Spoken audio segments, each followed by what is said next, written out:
Hi, welcome to Justice Labs, the world's go-to resource for research regarding international justice systems. We have all the answers here, trust me.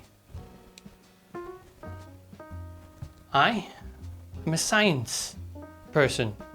When studying international justice systems, we first have to ask 3 questions. Question number 1, what is a justice system supposed to do? Question number 2, what does a justice system actually do? And question number 3, how does it do it? Luckily, justice systems all over the world are completely different, and so are the societies in which they're placed, which means that we can study all these different systems and compare and contrast them all to find out which things work and which things don't. But first, we got to figure out, what the hell is the justice system for? 1 second.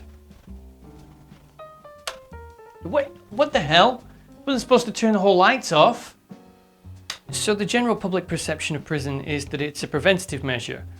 If harsh sentences, harsh jails equals lower crime rates. It makes sense when you think about it. I mean, if we make jails the most unpleasant places on earth, then people will do everything in their power to avoid going there. Right? Well, let's see. Despite only having 4% of the world's population, the USA has almost a quarter of the world's prisoners.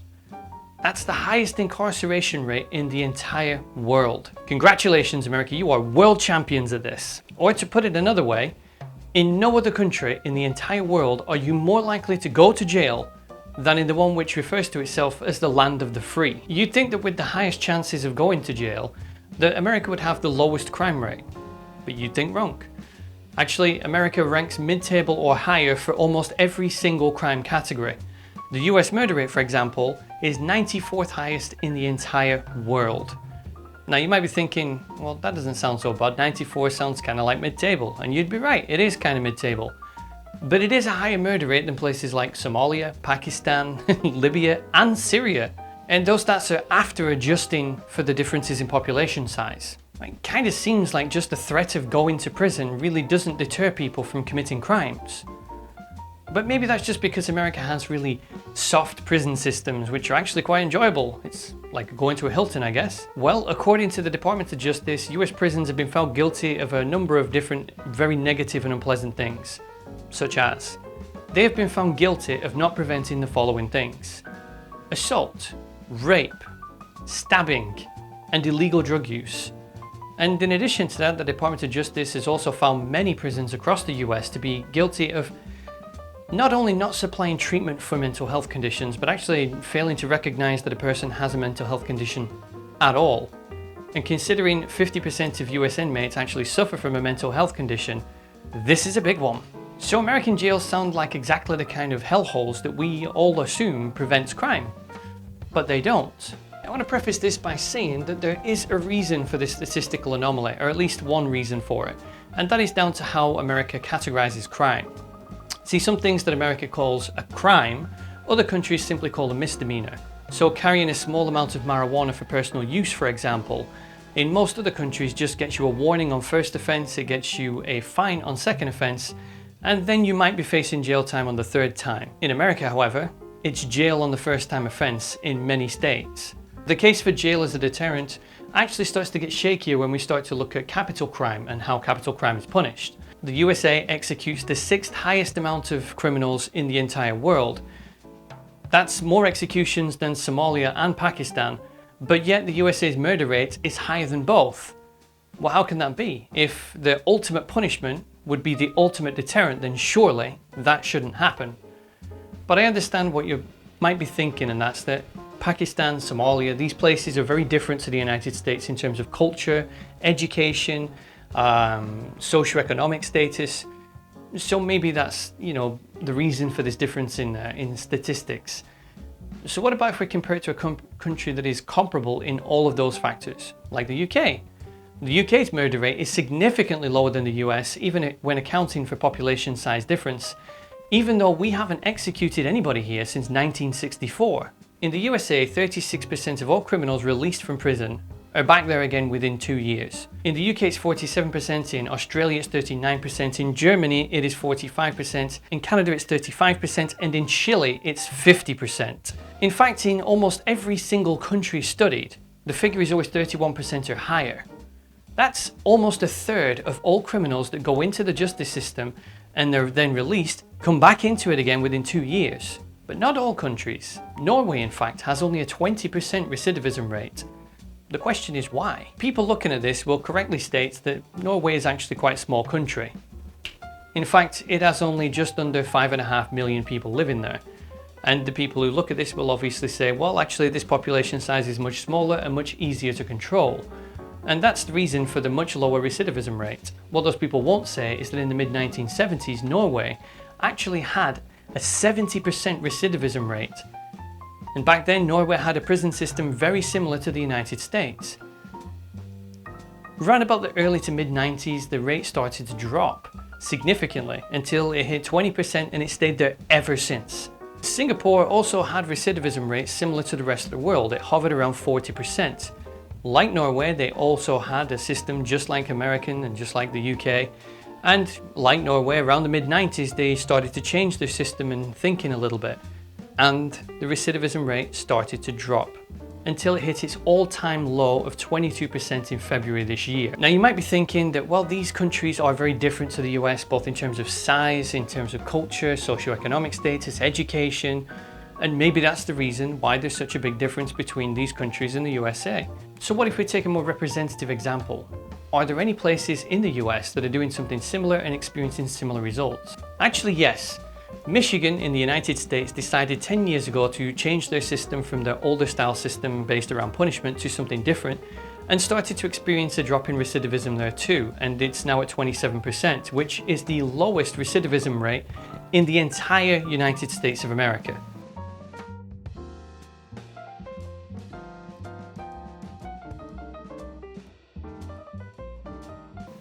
So what are they doing? Well, they're doing things like giving real education programs to inmates to help them get jobs once they're released. They give them access to easy housing once they're released from the prison system. They also issue them with a free government-provided state ID or driver's license if they've passed their test. They also have access to free ongoing drug treatment programs for as long as they need it. According to Lieutenant Governor Garvin Gilchrist II, yeah, I know, it's not two, it's the second, but I kind of think it's funny to think of him as the sequel to his dad. Anyway, Lieutenant Governor Garvin Gilchrist II has stated that actually the goal of Michigan's prison system isn't to punish anyone, it's to help them. In 2019, researchers from Albany, Michigan, and California all decided to conduct a 10-year longitudinal study of the prison system to look at what kind of an effect incarceration rates had on recidivism rates in those states. After a 10-year study of 3 different states spanning multiple different prison systems, what they found was that actually the higher the incarceration rate, the higher the recidivism rate too. Now this was in complete contradiction to what they were expecting to find. What they were expecting to find is that when the incarceration rate increased, the recidivism rate would decrease. But actually they found the opposite was slightly true. And the recidivism rates were slightly higher when incarceration rates were higher too. So if long hard jail time doesn't prevent crime, then what about, as we've just seen, jail doesn't do all that much to correct criminal behavior. But that's not to say that it's completely useless, because we have to remember that 50 to 65% of people that go into the prison system never come back again. So it clearly does work for some people, and there are some anecdotal reports of people saying that prison was so horrible that they did everything they could to make sure they never had to go back again. But let's be honest, 50%, that's a coin toss. That could just be blind luck. So can we really rely on that to be the standard that we should all strive towards? So what does the current system actually do to correct criminal behavior? Actually, I spent a full week researching this, and you'd be surprised how difficult it is to find information on this particular subject. Lots of prison systems and government websites make vague allusions to things like a work program or an education program, but very few of those websites, almost none in fact, actually detail what those programs entail. There is a reason for that, but it'll become more apparent as this video goes on. So the education system is one which provides basic adult literacy and numeracy skills to inmates with the view to getting them to pass their high school diploma. In about a third of American prisons, there are programs to help inmates get access to degree level education. But unfortunately, a legislation passed in 1994 made it illegal for for prisoners to access government funding for education programs while they were in jail. And since they couldn't afford to pay for these programs themselves, because they're in jail, these programs hardly ever get used. In fact, the rate of usage is about as close to 0% as it can be without actually being 0%. There are also some life skills classes which are taught to prisoners. These basically entail teaching someone how to turn up for an interview, how to dress for an interview, how to write a resume, how to turn on a computer and send an email. I'm not taking the piss with these. They are genuinely that fucking stupid. It's completely insulting to even the dumbest person's intelligence. But when you consider that an inmate leaving prison is going to be applying for only the crappiest jobs with the crappiest wages and the crappiest conditions, and they're going to be competing against people that don't have a criminal history, you have to ask yourself just how useful a high school diploma and a gold star in interview class is really going to be. The work program in the United States is not what it sounds like. The way that the work program is pitched is that prisoners will learn applicable job skills by working a trade while they're in prison. Sounds neat, right? Except all the prisoners are really doing is labor chores. They're shifting things back and forth, they are cleaning the prison, they are doing laundry, or they're being sent to an actual prison labor camp to do actual manual labor. So if they're not learning any transferable life skills that are going to help them when they leave prison, then why the hell are we giving them these jobs in the first place?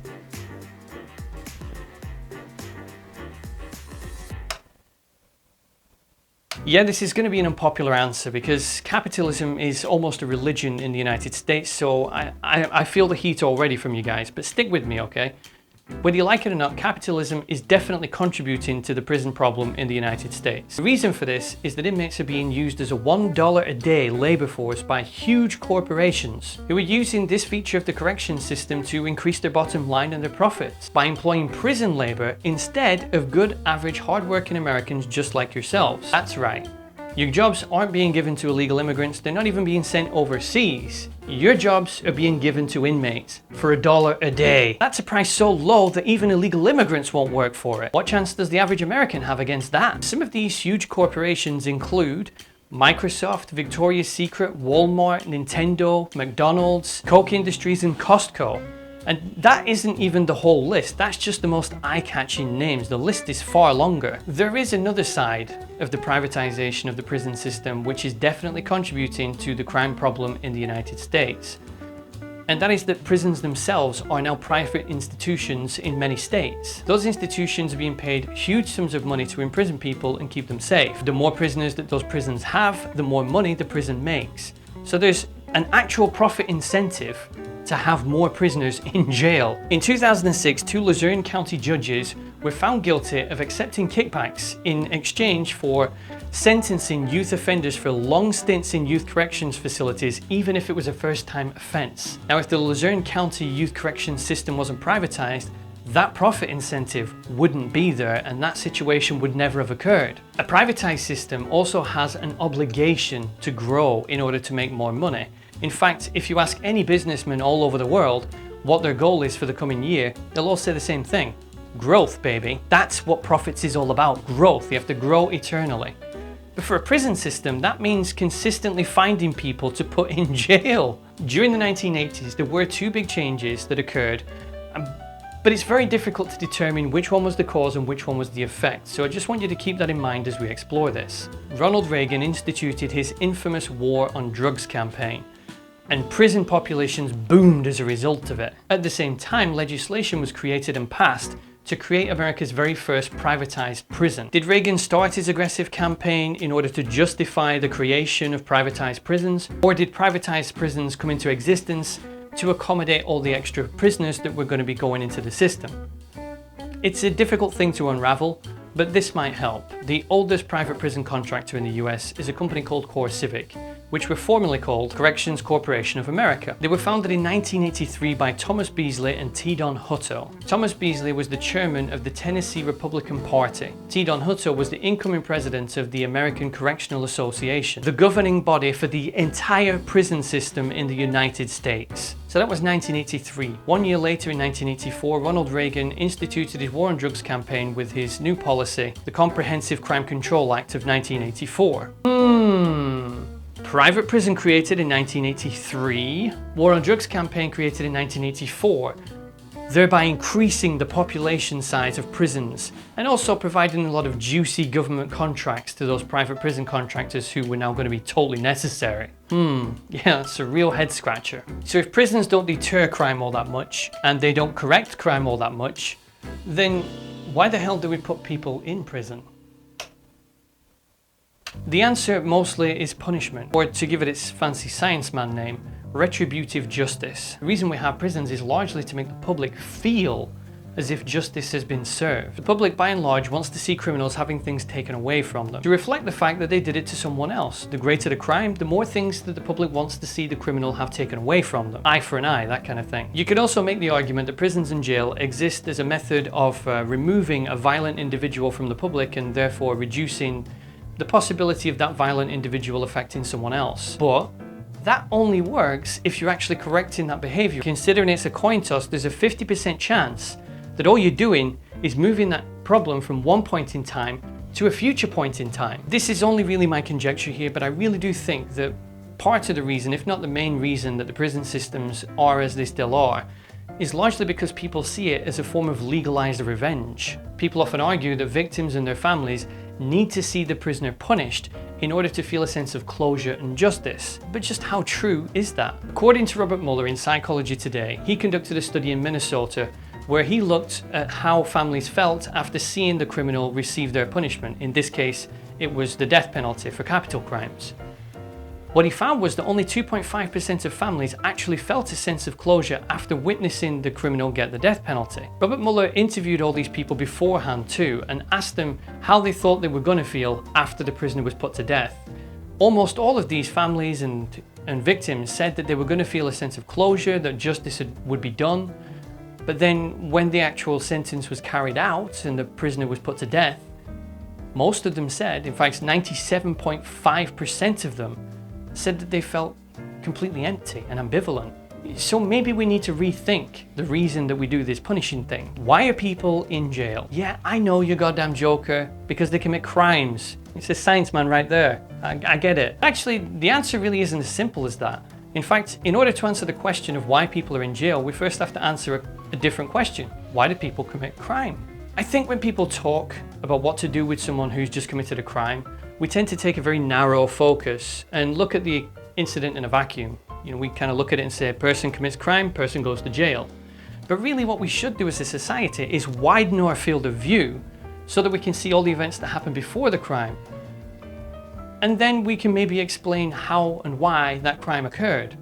Because if we're not looking at why a crime happens, then how can we possibly prevent the same thing from happening again? The biggest challenge to reducing crime and victims comes from us. Well, actually I'm a science man, so my head's screwed on right. But largely it's down to society and our inability to accept different methods of dealing with crime and punishment. It's almost unfathomable for most people to think about showing a criminal compassion and empathy. Criminal needs to be punished. Criminal needs to have luxury stripped away, needs to have freedom stripped away. And for some people, they need to have their rights stripped away too, after all. Isn't that what they did to their victims? It's a real seductive kind of thinking, and it's very difficult to escape from. I myself used to believe in retributive justice throughout my teenage years and most of my 20s too. As I got older, my mind started to change a little bit and my mentality started to shift, even before I started researching this video. Now I don't care about punishment. Don't care about punishment. What I care about is a lot more simple and a lot easier to look at. Victim and harm reduction, that's it.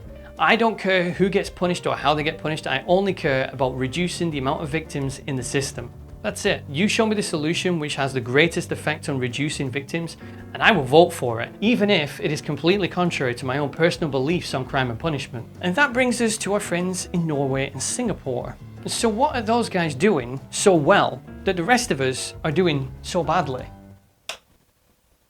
The main difference between Norway, Singapore and the rest of the world is that they view the loss of freedom as the applicable punishment, and all the other stuff, the nasty conditions, that's excessive and unnecessary. This is something that maybe we can all relate to a little bit more now, since we've all been in quarantine for such a long period of time.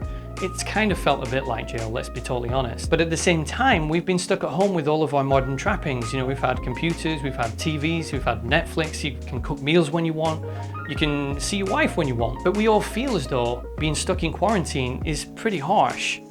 That's because loss of freedom itself is an ample punishment. In Norwegian prisons, prisoners can come and go around the jail as they please. They can go to other jail cells. They have the keys to their own jail cell. Inside their cells, they have PlayStations, they have nice beds, they have TVs, they have private bathrooms. They're even allowed to go to the kitchen and cook their own meals and have access to sharp knives. And they have less stabbings than American prisons where no one has knives. For most people here in the UK, and I'm gonna guess and say the rest of the world that has similar systems and attitudes to here, the idea of showing this kind of treatment to a violent criminal who's just assaulted an old lady feels morally abhorrent. But that's because you're still thinking about avenging the old lady. Once you start to think about the real goal of prison, your mind starts to shift a little bit. Repeat after me. The goal is victim reduction. In Norway, convicts aren't required to disclose a criminal record to a future employer unless the person is applying for a job with the government, the education system, or the medical system. And even then, it doesn't prevent them from getting the job. It just means they have to report the crime to their employer. And considering there is less stigma about criminal records in Norway, most of the time it doesn't prevent someone from getting that job as long as they're qualified for it. The whole idea behind this system is that you should only be judged by how suitable you are for the job and not from your history. In fact, the entire mentality in Norway isn't to punish people at all, it's to facilitate them back into society and to make them a valuable and contributing member of that society. And when you think about it, from the criminal's perspective, which society are you more likely to reintegrate into? The one which has treated you with hostility and judgment, or the one that's helped you? If we learn to behave as a response to environmental stimulus around us, then consider this.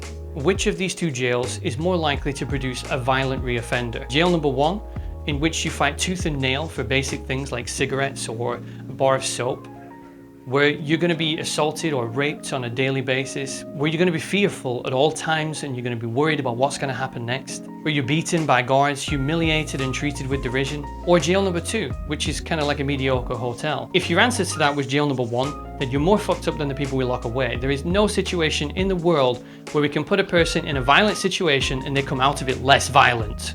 You're fucking crazy. In Singapore, they actually go a step further than this and they provide degree level education for free to every single inmate in every single jail. The idea behind this is that if you have a degree, you're more employable when you leave jail and therefore you're less likely to reoffend. In Singaporean prisons, you also don't have to serve your sentence in prison. You can serve your sentence at home with your family. There are obviously restrictions as to what you can and can't do and you have to stick to those pretty religiously.